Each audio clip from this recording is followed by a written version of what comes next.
Welcome to big story.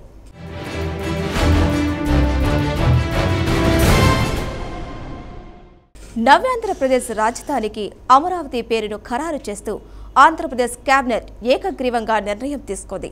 ఈ విషయాన్ని AP CM Chandrababu ప్రకటించారు. రాష్ట్ర విభజన అనంతరం హైదరాబాద్ నుంచే పరిపాలన సాగించాల్సిన అవసరం ఏర్పడింది. ప్రస్తుతం ఆంధ్రప్రదేశ్కు రాజధాని ఖరారు కావడంతో ఇప్పుడు సీమాంధ్రుల భాగ్యసీమ ఏర్పాటుకు పునాది పడింది.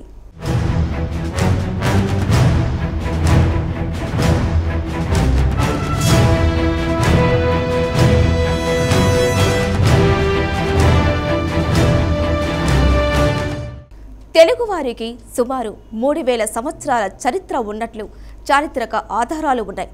ఎన్నో గణరాజ్యాలుగాను వివిధ రాజ్యాల కింద తెలుగువారి ఖ్యాతి విశ్వవిఖ్యాతమైంది. బౌద్ధం, జైన, శైవం, వైష్ణవ, ఇస్లాం, బ్రిటిష్ ఇలా అనేక సాంప్రదాయాల్లో తెలుగు జాతి వర్ధిల్లింది. తెలుగువారికి శాతవాహనుల కాలం నుంచి నేటి స్వాతంత్ర్య భారతదేశం వరకు అనేక రాజధానులు వెల్లివిరిశాయి. వాటిలో ప్రధానమైనవి ధాన్యకటకం, బోరుగల్లు, గోల్కొండ, హైదరాబాద్ వరకు తెలుగువారి రాజధానులుగా ఖ్యాతినార్జించాయి. ప్రస్తుతం రాష్ట్ర విభజన అనంతరం సీమాంధ్ర ప్రాంతానికి అమరావతి రాజధానిగా అవతరించింది.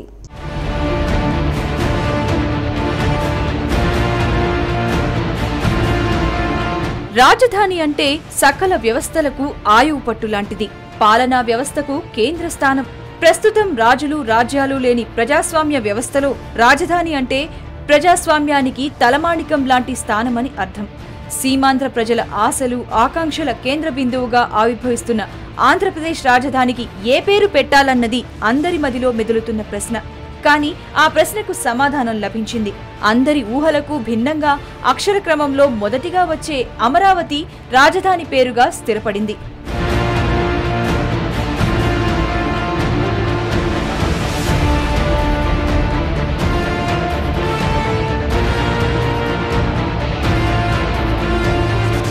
చైత్రమాసం 12వ తేదీ శ్రీ మన్మథనామ సంవత్సరం నవ్యాంధ్రప్రదేశ్ రాష్ట్ర రాజధానిగా అమరావతి పేరును అధికారికంగా ప్రకటించారు ముఖ్యమంత్రి చంద్రబాబు నాయుడు. రాష్ట్ర కేబినెట్ భేటీ అనంతరం ముఖ్యమంత్రి కీలక ప్రకటనలు చేశారు. రాజధాని పేరును అమరావతిగా ఖరారు చేసేందుకు కేబినెట్ అంగీకారం తెలిపిందని ముఖ్యమంత్రి ప్రకటించారు. నూతన రాజధాని విజయవాడ, గుంటూరు మధ్యలో వస్తూ ఉంది. దానికి ఒక చరిత్ర ఉంది. ఆ చరిత్ర చూసినప్పుడు నూతన రాజధానికి అమరావతి అనే పేరు పెడితే సబబుగా ఉంటుందనేది సర్వత్రా ఈ మధ్య చర్చ జరిగింది. అందరూ కూడా ఏకగ్రీవంగా ఈ పేరు చాలా బాగుంటుంది, ఇప్పటికే పవర్ఫుల్ వాస్తు వచ్చింది, దానికి తగినట్టు పవర్లో కూడా బలం ఉంటే, పేరులో కూడా బలం ఉంటే ఇంకా దూసుకుపోయే అవకాశం వస్తుంది. చారిత్రకంగా అమరావతికి ఎంతో ప్రాధాన్యత ఉన్నదని, ప్రపంచవ్యాప్తంగా బౌద్ధులు అమరావతిని పవిత్ర ప్రదేశంగా భావిస్తారని చంద్రబాబు తెలిపారు. ఇంద్రుడు పాలించిన నగరంగా అమరావతి ప్రసిద్ధిగాంచిందని, వాస్తుపరంగా కూడా అమరావతి భేషుగ్గా ఉంటుందని చంద్రబాబు నాయుడు తెలిపారు. 400 సంవత్సరాల పాటు శాతవాహనులకు అమరావతి రాజధానిగా వెలుగొందిందని ముఖ్యమంత్రి తెలిపారు. దక్షిణ కాశీగా, ధ్యాన కేంద్రంగా అమరావతి ప్రసిద్ధిగాంచిందని ఆయన తెలిపారు. ప్రపంచంలోనే అత్యద్భుతమైన రాజధానిని అమరావతిలో నిర్మిస్తామని చంద్రబాబు తెలిపారు. శాతవాహనుల రాజధానిగా దగ్గర 400 సంవత్సరాల పైన దీనికి గుర్తింపు వచ్చింది. దీనికి దేశంలోనే కాకుండా ప్రపంచం మొత్తం గుర్తింపు వచ్చే పరిస్థితి వచ్చింది. ఆంధ్రప్రదేశ్లో పంచారామాలలో ఒకటైన అమరేశ్వరాలయం ఈ పేరు మీదుగానే అమరావతి వచ్చిందని ప్రతీతి. ఈ సందర్భంగా గన్నవరం విమానాశ్రయాన్ని అంతర్జాతీయ విమానాశ్రయంగా అభివృద్ధి పరుస్తామని చంద్రబాబు నాయుడు తెలిపారు. కృష్ణా నదిపై 5 వంతెనలు నిర్మిస్తామని చంద్రబాబు నాయుడు తెలిపారు. మంగళగిరిలోనూ విమానాశ్రయం నిర్మించే ప్రస్తావన పరిశీలనలో ఉందని, కృష్ణా, గుంటూరు జిల్లాలను కలుపుతూ 210 కిలోమీటర్ల మేర ఔటర్ రింగ్ రోడ్డును నిర్మిస్తామని చంద్రబాబు తెలిపారు. అదే మాదిరిగా ఇవి radial roads, 4 lane roads, express వేస్ ఇవన్నీ పెడతాం. రెండోది అక్కడి నుంచి మచిలీపట్నం ఒక లాజిస్టిక్స్ హబ్, ఓడరేవు ఒక ఇండస్ట్రియల్ కారిడార్ ఇవి కూడా పెట్టుకొని అక్కడి నుంచి కూడా ఎక్స్ప్రెస్ రోడ్స్ వేసి రాజధానికి అనుసంధానం చేస్తాం ఎకనామిక్ యాక్టివిటీ. ఏదైతే క్యాపిటల్ సిటీ ఉందో దీనికి ఒక outer ring road Vijayawada, Guntur ఇవన్నీ కలుపుతూ 210 కిలోమీటర్లు ఒక ఔటర్ రింగ్ రోడ్ తీసుకొస్తాం. కోర్ క్యాపిటల్ ఏదైతే ఉందో, సీడ్ క్యాపిటల్ ఏదైతే ఉందో ఇప్పుడు 33,000 ఎకరాలు ఆ మధ్యలో ఉందో దానికి ఒక రింగ్ రోడ్ తీసుకొస్తాం. బిగ్ స్టోరీలో షార్ట్ బ్రేక్ తీసుకుందాం.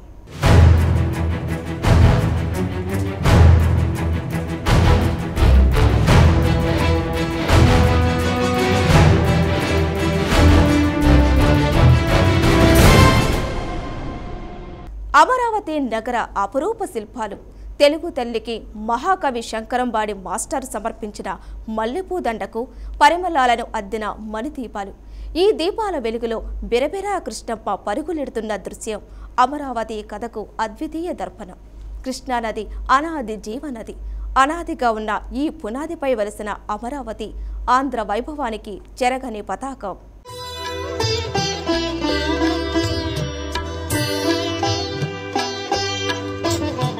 అమరావతి నమూనా ప్రాచీన భారత రాజధానుల నిర్మాణపు తీరుకు మచ్చుతునుక. ధ్యాన కటకం రాజధానిగా ఆంధ్ర రాజ్యాన్ని పాలించిన శాతవాహనులకు దాదాపు 500 ఏళ్ల పాటు యావత్ భారతదేశాన్ని పాలించిన చరిత్ర ఉంది. క్రీస్తునకు పూర్వం 4వ శతాబ్ది వరకు మొత్తం భారతదేశాన్ని పాలించిన 8 రాజవంశాలలో ఆంధ్ర శాతవాహన వంశం చివరిది. ధాన్య కటకం రాజధానిగా మగధకు సామంతులుగా ఉండిన ఆంధ్ర శాతవాహనులు క్రీస్తునకు పూర్వం 9వ శతాబ్దిలో సామ్రాజ్య పీఠాన్ని కైవసం చేసుకున్నారు. అప్పటి నుండి క్రీస్తునకు పూర్వం 4వ శతాబ్ది వరకు ఆంధ్రులే యావత్ భారత్ సామ్రాట్టులు. ఈ 500 ఏళ్ల పొడుగున అమరావతి ధాన్య కటకం ప్రధాన కేంద్రమైంది.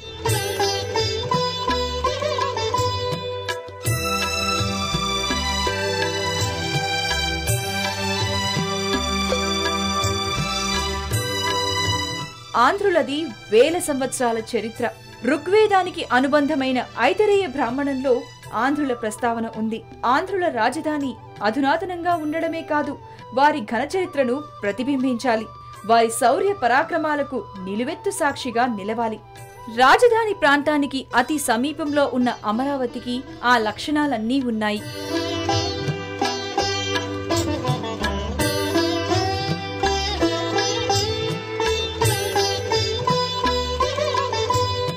అమరావతికి శతాబ్దాల చరిత్ర ఉంది. మౌర్య సామ్రాజ్య శకలాలపై భారతదేశమంతటా విస్తరించిన సువిశాల స్వతంత్ర రాజ్యాన్ని నిర్మించిన శాతవాహనులు క్రీస్తు శకం 5-6 శతాబ్దాల్లో దక్షిణ భారతదేశంలో అధిక భాగాన్ని, ఒడిశాను పరిపాలించిన విష్ణుకుండినులు ఆంధ్రులన్నది చారిత్రక సత్యం. ఈ 2 ఆంధ్ర రాజవంశాలకు అమరావతితో అవినాభావ సంబంధం ఉంది.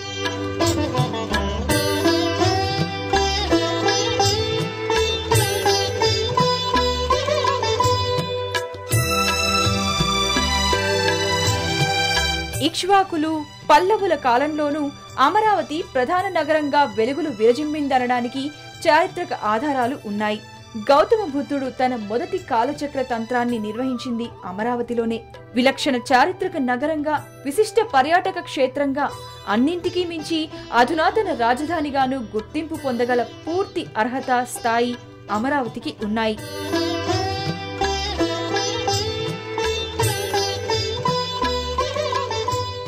గోదావరి తీరంలోని కోటిలింగాల, కృష్ణా తీరంలోని అమరావతి తెలుగువారి అతి ప్రాచీన రాజధానులు. రాజమహేంద్రవరము, హంపి, విజయనగరం, ఏకశిలా నగరమైన ఓరుగల్లు వంటివి కూడా వివిధ సమయాలలో ఆంధ్రుల రాజధానులయ్యాయి. తెలుగు వెలుగులను ప్రసరించాయి.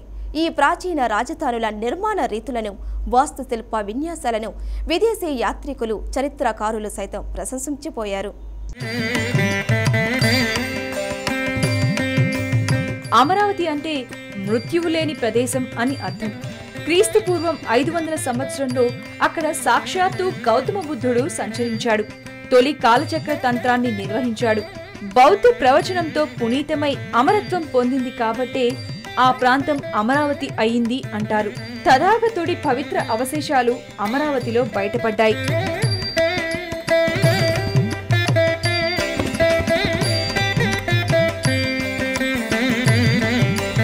తెరవాడ బౌద్ధానికి ఆద్యుడైన బుద్ధఘోషుడు క్రీస్తు శకం 4-5 శతాబ్దాల మధ్య కాలంలో అమరావతి ప్రాంతంలో నివసించాడు.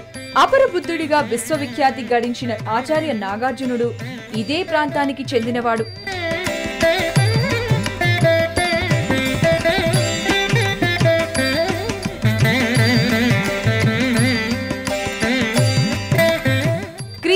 పూర్వం 2-3 శతాబ్దాల మధ్యకాలంలో ఇక్కడ అశోక చక్రవర్తి ఆదేశానుసారం 160 అడుగుల వైశాల్యం 100 అడుగుల ఎత్తు కలిగిన మహాస్తూపం నిర్మించారు. ఆచార్య నాగార్జునుడు పునరుద్ధరించిన అమరావతి స్తూపాన్ని చైనీయులు శ్రీ ధాన్యకటక చైత్యంగా అభివర్ణించారు. అమరావతి స్తూపం చరిత్ర ప్రసిద్ధమైన సాంచీ స్తూపం కన్నా పెద్దదని ప్రతీతి.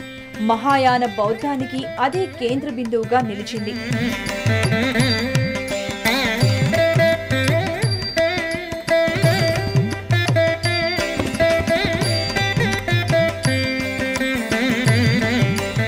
బుద్ధుడి జన్మస్థలమైన బీహార్లో, ప్రస్తుతం ఆఫ్ఘనిస్తాన్గా ప్రసిద్ధమైన గాంధార దేశంలో ఒకనాడు బౌద్ధం పరిఢవిల్లింది. తెలుగు నేలపైన అందుకు సమాన స్థాయిలో బౌద్ధ ధర్మం విరాజిల్లిందనడానికి అమరావతిలోని శిథిలాలే సాక్ష్యం.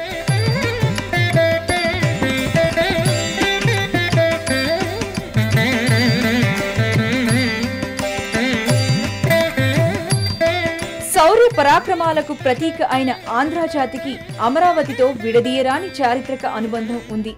బౌద్ధం ఇక్కడి అనేక తెగల సమూహమైన ఆంధ్రజాతిని ఏకీకృతం చేసి వారిలో సామ్రాజ్యకాంక్షను రగిలించింది. వారికి జగద్విఖ్యాతి దక్కడానికి దోహదపడింది. ఆ రకంగా ఆంధ్రులు చరిత్రలో ప్రబల సమీకృత శక్తిగా మొదట ఆవిర్భవించింది అమరావతిలోనే.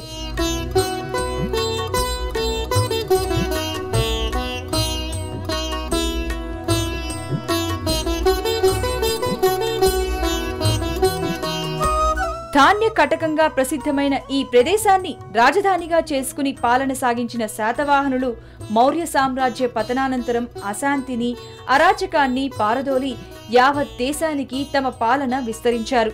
వారి ఏలుబడిలో వర్తక వాణిజ్యాలు స్వేచ్ఛగా సాగాయి. తమ నావికా శక్తితో ఆగ్నేయాసియాతోనూ వాణిజ్యానుబంధం నెలకొల్పగలిగారు. బర్మా, వియత్నాం, ఇండోనేషియా, కాంబోడియాలతో తెలుగువారి వర్తక వాణిజ్యాలు సాగాయి. అంతేకాదు, తెలుగువారి ప్రభావంతోనే ఇక్కడ బౌద్ధం పరిఢవిల్లింది.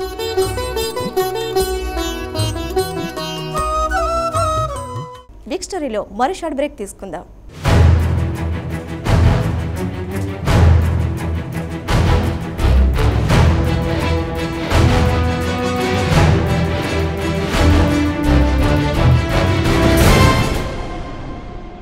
అశోకుడి మరణానంతరం దాదాపు 4 శతాబ్దాలకు పైగా అప్రతిహతంగా సాగిన శాతవాహనుల పాలన కాలంలో అమరావతి నగరం ఆంధ్రుల వైభవానికి ప్రతీకగా నిలిచింది.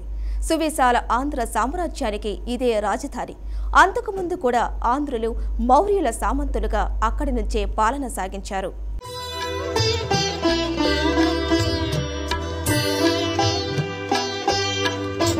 క్రీస్తు పూర్వం 2-3 శతాబ్దాల నాటికి అమరావతి నగరం ప్రపంచ ప్రసిద్ధి బౌద్ధ క్షేత్రంగా విరాజిల్లుతోంది. అక్కడ బౌద్ధారామాలే కాక ఒక విశ్వవిద్యాలయము ఉండేదట.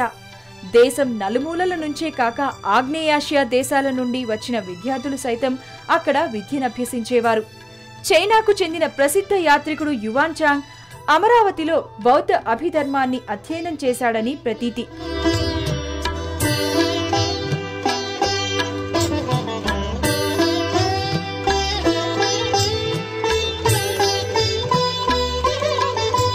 తదనంతరం కాలంలో అమరావతి బౌద్ధ నిర్మాణాల ప్రాధాన్యం తెలియని స్థానికులు పురాతన కట్టడాల నుంచి రాతి పలకలను, ఇటుకలను, శిల్పాలను తొలగించి పట్టణ నిర్మాణంలో వాడుకున్నారు.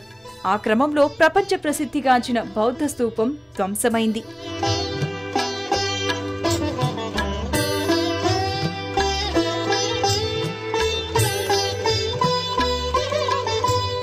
అంతకు పూర్వం స్థానికులు ఇక్కడి శిథిలాల దిబ్బలను, స్తూపాన్ని దీపాల దిన్నె అని పిలిచేవారు. క్రీస్తు శకం 1859లోనే అమరావతికి చెందిన 70 శిల్పఖండాలను లండన్లోని బ్రిటిష్ మ్యూజియానికి తరలించారు. లండన్ మ్యూజియంలో అమరావతి పేరుతో ఒక ప్రత్యేక గ్యాలరీ ఉంది.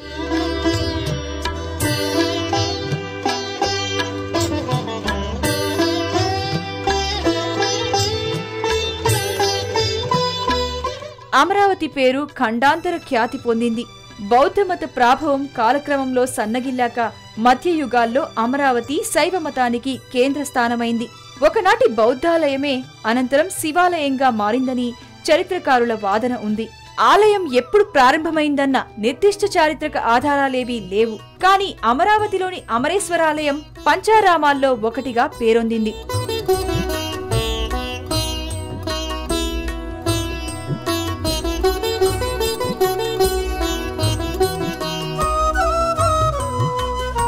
అమరేశ్వర ఆలయాన్ని శ్రీకృష్ణదేవరాయల వంటి రాజులెందరో దర్శించి దానధర్మాలు చేశారు.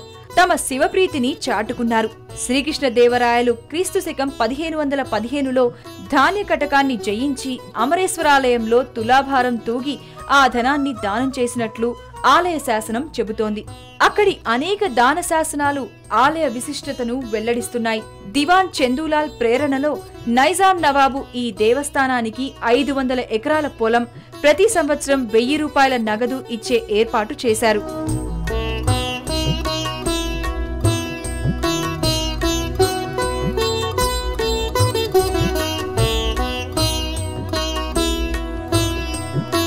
నూతన ఆంధ్రప్రదేశ్ రాజధానికి అమరావతి కంటే సరితూగే పేరు మరొకటి లేదు.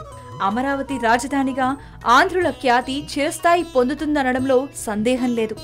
వర్తక వాణిజ్యాలే కాక ఇక్కడ పర్యాటకము పరిఢవిల్లేందుకు అవకాశాలు ఎక్కువగా ఉన్నాయి. ప్రస్తుతం శిథిలావస్థలో ఉన్న ప్రాచీన కళాఖండాలను, అవశేషాలను పునరుద్ధరించడమే కాక బ్రిటిష్ మ్యూజియంలో ఉన్న అమరావతి శిల్పాలను తెప్పించి అద్భుత ప్రదర్శనాలయాన్ని నిర్మించడం ద్వారా దేశ విదేశాల పర్యాటకులను విశేషంగా ఆకర్షించవచ్చు. పర్యాటక ఆధ్యాత్మిక దృష్టి కోణంలో ఏటా కాలచక్ర వంటి అంతర్జాతీయ క్రతువులు నిర్వహించవచ్చు. అధునాతనంగా పునర్నిర్మితమైన ఆంధ్రుల అతి పురాతన రాజధాని నగరంగా అమరావతి ప్రపంచ ప్రసిద్ధి పొందే వీలుంది.